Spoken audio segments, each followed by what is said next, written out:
the sea is essentially about the governance of the ocean and what you can do where in the ocean.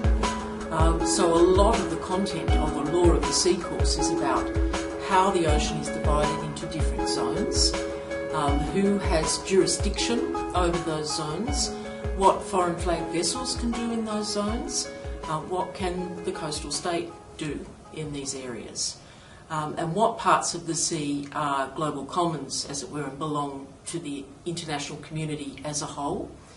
And so there is a great deal about, for instance, maritime boundaries in the Law of the Sea, and how far out is the territorial sea from the coast of a nation state, and what sorts of navigational activities can occur alongside the coastline, for instance. There's a concept of innocent passage, for instance, within the territorial sea. And that outlaws activities which would represent a threat to the coastal state and its communities. That's a long-standing concept in Law of the Sea. Yes, once you have a grasp of the basic concepts of Law of the Sea, then you can move into other more specialist topics like maritime security, and we hope to record courses in the future on maritime security or marine environmental law, protection of the marine environment, for instance, marine scientific research, all of those sorts of specialist topics.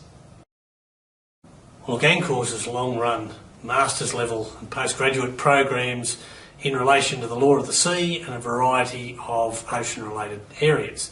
And these courses are quite popular with students from abroad. They're used by AusAid and other international aid agencies as capacity building programs, and some we even deliver abroad from time to time, although not usually for award. What is limiting with these courses is that they are not typically able to be attended by all the students who would be interested to do so, because there's tremendous expense and dislocation of people's families and working lives to be able to relocate to Australia for a period of months to be able to undertake these courses. Accordingly, being able to undertake a fully online integrated course, to be able to offer it to students who are remote from us, we can get substantially more students interested in accessing our program. People who wouldn't be able to simply because of the cost or the social dislocation that they would face. A typical AusAid supported program, for example, up to 2/3 of the funding is spent on bringing the student here and supporting them, and only the remainder is directed towards the actual cost of the program.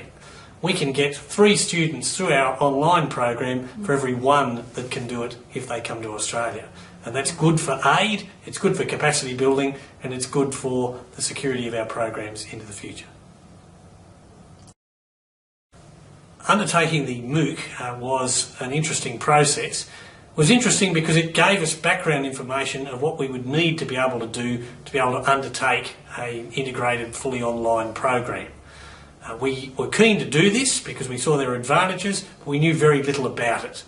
The MOOC gave us an idea as to how to script a program, what was involved through the production process, working out who was good on camera and who found it a bit more of a challenge, and being able to see what the finished product was to know what we were going to ultimately be able to get when we undertook this sort of thing on our own. Without being able to do that MOOC, we wouldn't really have the knowledge that I think was necessary to be able to go to the next step and have a fully online integrated program. Yes, and we hope that this will lead to a great deal more recording sessions, and we hope that we're going to reach a lot of maritime professionals in the course of recording these courses. Because after all, Australia is a maritime nation, and the Law of the Sea and associated topics are very important to Australians, but also to the international community in general. The oceans are a source of great wealth, energy, and lots of resources such as hydrocarbons and fish, for instance, of great import for future food security in our region, in particular in the Asia Pacific.